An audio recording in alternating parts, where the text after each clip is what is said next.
ನನ್ನ ಹೆಸರು ಅಶೋಕ್ ಕುಮಾರ್ ಜೈನ್ ಅಂತ, ಕನ್ನಡ ಪರ ಹೋರಾಟಗಾರ. ಇವತ್ತು SDPI ಪಕ್ಷದ ಬಗ್ಗೆ ಹೇಳಬೇಕಾದ್ರೆ ಬಹುಶಃ ಇದು 2009ರಲ್ಲಿ ಪ್ರಾರಂಭವಾಗಿದೆ. ಒಂದು ರಾಷ್ಟ್ರೀಯ ಪಕ್ಷ. ನನ್ನ ಗಮನಕ್ಕಿದ್ದಂಗೆ ಬಹಳಷ್ಟು ಕೊರೋನಾ ಕಾಲದಲ್ಲಿ ಒಳ್ಳೆ ಕೆಲಸ ಮಾಡಿದೆ.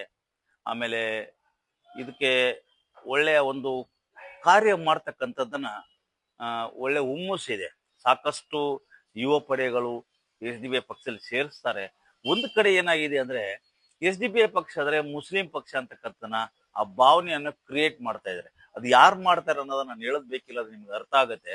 ಸೊ ಇಲ್ಲಿ ಎಲ್ಲಾ ಜಾತಿಯವರು ಇದ್ದಾರೆ. ಈ SDPI ಅಲ್ಲಿ ಬರೀ ಮುಸ್ಲಿಮರು ಇಲ್ಲ, ಇವನ್ ಹಿಂದೂಗಳಿದ್ದಾರೆ, ಕ್ರಿಶ್ಚಿಯನ್ಸ್ ಇದ್ದಾರೆ, ಇವನ್ ಬಹಳಷ್ಟು ಜನ ಸಾಕಷ್ಟು ಜನ ಇದ್ದಾರೆ. ಬಟ್ ಇದು SDPI ಪಕ್ಷ ಒಳ್ಳೆ ಕಾರ್ಯ ಮಾಡ್ಲಿ, ಕೆಲಸ ಮಾಡ್ಲಿ ಅಂತ ಕರ್ನಾಟಕದಲ್ಲಿ ಇದ್ರ ಬಗ್ಗೆ ಬಹುಶಃ ಅವಾಗ BJP ಸರ್ಕಾರ ಇದ್ದಾಗ SDPI ನಿಷೇಧ ಮಾಡ್ಬೇಕು ಅಂತಕ್ಕಂಥ ಎಲ್ಲೋ ಕೂಗ್ಗಳಿದ್ವು. ಬಟ್ ನನಗೆ ಗೊತ್ತಿಲ್ಲ.